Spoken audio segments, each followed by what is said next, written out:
Hey everyone, so we're going to teach some baby boomers some emojis. We're going to have a little bit of an emoji class because I know a lot of parents have problems with emojis, little people a little bit older than us. It's kind of our way of bridging the gap. Yeah. There's an emoji gap. Wage gap not real, emoji gap real. So, let's get started. The most basic emoji you're going to find is your smiley face. And that would be this guy. See that? That's great. That is a smiley face emoji. This is a sad emoji. He is not happy. Scope that technology. That is great graphics. Our graphics designer is amazing. Then, I try. yeah, you're doing a good job. Yeah, I appreciate it. This is, you're laughing so hard you're actually crying. So that's a good emoji if you see that. Not a bad one. A good one. Yeah, don't get confused. It's not supposed to be ambivalent. It's supposed to be like super laughy. Yeah, super laughy. And then you have the extremely weird clap after every word. It's two hands clapping together. And basically, what you have is something like that. Between like each word. Yeah, every word. So basically what they're doing is they're accentuating every word with a clap. I don't know why, they just do. And then these look a lot like probably the most important emoji, and I'll handle that part in the director stuff. It looks like this, and it's usually purple. And that is the maybe skip the eggplant. You don't want to do the eggplant? It's like one of the biggest ones. It's almost as big as Flappy Bird. So yeah, there's not a whole lot of different emojis. There's a whole lot of different emojis. So trying to tell you all of the actual emojis would be nearly impossible. Apparently we have another one. And this is from us to all of our viewers. That means we heart you. Oh, wait. Sparkle heart. Aww.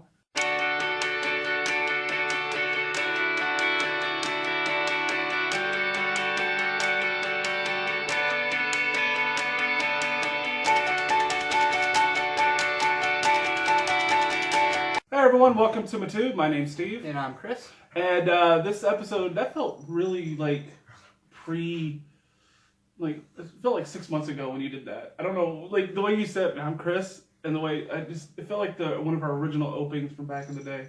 Oh, really? Yeah, it felt that way to me. Got that kind of nostalgia. Yeah, I did. I really had a. Okay, anyway, sorry, folks. I was totally off subject. So this episode today is going to be about something that's really meaningful for libertarians and whatnot. Yeah, pretty big deal from a freedom standpoint. Yeah, I agree. And that is civil asset forfeiture. What is civil asset forfeiture? That is a super great. Hey, why did you just take my candy? Sorry, had to confiscate it.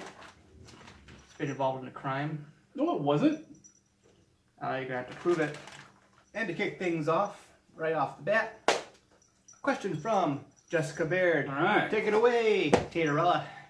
Hey guys, so if we allow police officers to steal from people without any kind of due process or warrant, doesn't that kind of eliminate the entire point of the regulations we put upon them to protect civilians from tyranny?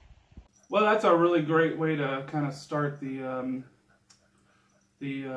episode. Yeah, that's basically what we want to talk about. Is just how many violations of freedoms, of property, of being protected instead of preyed upon by law enforcement. Right.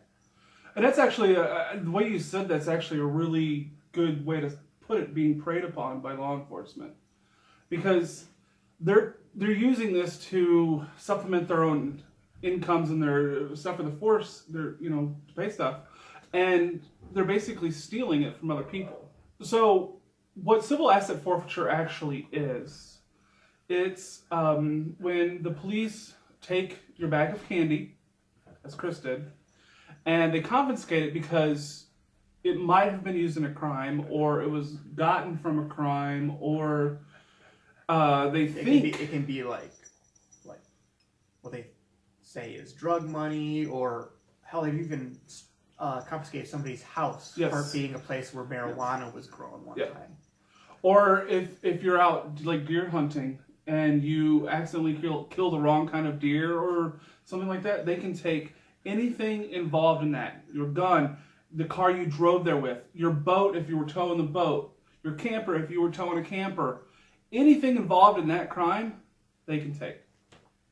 Incidentally, they don't even have to charge you with a crime. Yeah. They can just say this was involved in a crime, confiscate it, and then it's up to you to try to lawyer up and prove your innocence. There is no presumption of innocence in this case. And that to me is where the first actual theft of liberty comes. So one of the first actual liberties that's taken away by this thing is presumption of innocence. You're guilty until proven innocent when it comes to civil asset forfeiture. And that leads to the additional injustice of, if you're poor, you're going to not be able to challenge it, probably. Yeah. So, say Chris is involved not even involved in a crime, actually. Let's say Chris has a friend who has pot on him in his car and Chris doesn't know it, and Chris gets pulled over for a traffic stop. The cop takes a pot. There's a potential they could actually take the car from Chris because it was involved in a crime. That's a very rare chance, but that's how such it does abuses work. do happen. They're Yes. not super common, thankfully, but I mean, the way the law is written, there's nothing saying they can't do it. Yeah. Basically, the only thing stopping them from doing that, like, all the time would be, villagers with torches and pitchforks. Yeah. So luckily that hasn't happened yet, but it is getting to that point, I think. And Jeff Sessions actually is making it easier for civil asset forfeiture right now than it was before. He's actually making it way easier. Yeah, I was just reading last night about because of that weird gray area where legal marijuana dispensaries sit, where it's okay by state law but not okay by federal law, they can seize your shop if the feds can't. Yeah, and what they do is they take the money and they put it into a federal, not necessarily a bank account, but a federal fund, and then that funds get shipped via the Fed to police departments in these states, and it bypasses all of the state laws for civil asset forfeiture.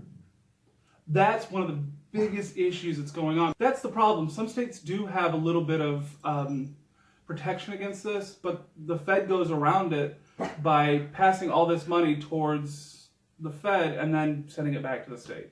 Very sneaky, sir. I'm glad you brought up the drug war in particular, because that's where most of this happens. Right. First of all, I mean, as libertarians, we're going to tell you drug war, why in the first place, and now they're further using it as a pretense, which I'm thinking it's probably mainly what the drug war is for, to fill their coffers. It's actually interesting because civil asset forfeiture has actually been around since, actually, I think before we were actually in the United States. Or at least right after. It's been around for a very, very long time. I just went total Trump on that. Very long time. Believe me. Believe me, it's huge.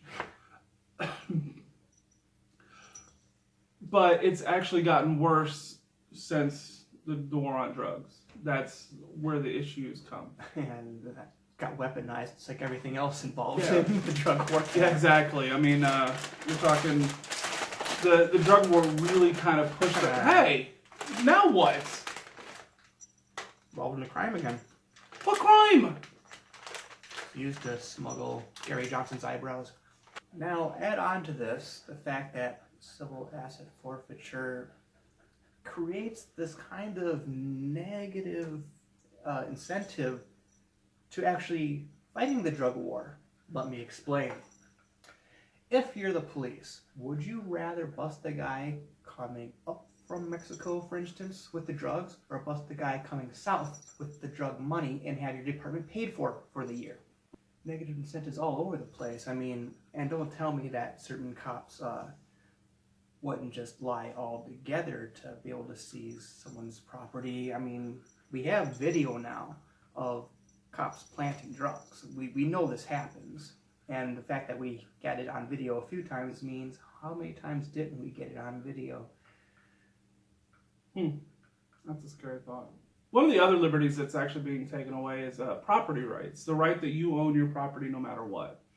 And I think, in my opinion, if you don't rob something from someone, okay, so say you steal someone's TV and go sell it, that money should not only be taken from you, but it should be given to the person you stole from. Well, yeah, that makes sense. It shouldn't be like, oh, well, now it's the police's money and the person's out the TV and you got to pay, now the person has to pay restitution for the TV or whatever. I think that anytime there's money been taken away from someone and any kind of property at all taken away from someone, it should be given back to that person, and that's the only things that should be seized. And you know what's a real kicker here, Steve? Okay, now, when someone does challenge one of these asset seizures, sometimes it can take years to happen. The police department's already spent that money. Guess who gets hit with the bill for returning that person's money? The taxpayers. Again! It's just, to me, it's a silly thing. Like, why don't, if you want to seize, okay, let's play devil's advocate for a second, all right? So say you want to seize all this money, that way, the big one is to stop the mob. You seize all the money to stop the mob, right? Or gangs or drugs or whatnot. Fine. Okay, we're going to let you do that, right? How about it all gets put into a fund under that person's name, under the, whatever, until after they're proven guilty in a court of law. And at least there's that chance that they can get the money back and it'll be released like instantly the minute, like, we the jury to find the defendant not guilty, boom, his funds get released. Makes sense. I mean, that's just like giving you like a bunch of points right off the bat that you could at least be that decent afterwards. Right. We're gonna just assume that there really was a crime, and we're going to assume that you actually do charge them with said crime and give them a chance to prove their innocence. Right. There's actually that money needs to be ready to go back into their accounts or whatever immediately. Exactly. There's actually a machine they have now. The cops can literally scan your wallet without you taking it out of your pocket. And they scan that little new chip that everybody's got. They scan that little chip and they can literally withdraw your funds or freeze your funds right there on the spot. And they interviewed a police officer. This isn't like nationwide yet. It's only a few places. They interviewed a police officer about it, and he goes, well, some of the innocent people get their money back. Some. A lot of these people that are being pulled over and this is happening to are usually poor. It's not rich people that are getting, their money seized. It's just poor people. Yeah, well, the rich people could fight it. Yeah, and the poor people, okay, you take $100 out of some poor person's account, they probably are not eating for the next week. Or at least not paying a bill, or like, who knows? One of the other things I kind of want to bring up is the Supreme Court and how the Supreme Court has actually backed a lot of this. And to me, we should do the Supreme Court as an episode, because I feel like the Supreme Court to me is the end-all be-all of law. You set these laws up, and in a non-anarchy society, you have to have laws. Like, even in anarchy society, you have some, but in a limited government society, you have law. And the top part of that law, no matter what, is the Supreme Court. They decide what's right and what's wrong when it comes to the laws, right? These people should understand that this is a violation of the Constitution. Shouldn't they? That's their job. Like, all they do is sit around all day and figure out if this law violates the Constitution or not. Civil asset forfeiture should violate the Constitution. We, the government, have found that we, the government, have done nothing wrong. Moving on. Yeah. And to me, the really, really scary part about all this is, if they can take your stuff for being involved in a crime, let's just say it's legitimately involved in a crime, do you know how many things are called crimes now? Do you know how many more are going to be called crimes 5 years, 10 years, 15 years from now? they'll be able to seize your stuff under pretty much any pretense eventually. Yep. But that's a future I don't want to be in. Beam me up, Scotty.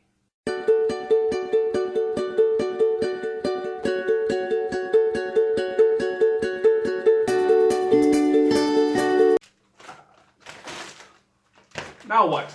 Houston crime. What crime? This was used by Aaron Rodgers to steal yet another victory from the Cowboys. Now what? Crime. What crime? It's used by the Russians to hack the election. Now what? Using a crime. What crime? Turning the frogs gay. Sorry. Now what? It's smuggled. From where? Came on a rocket from North Korea. Now what? Involved in crime. What crime? Looking so delicious.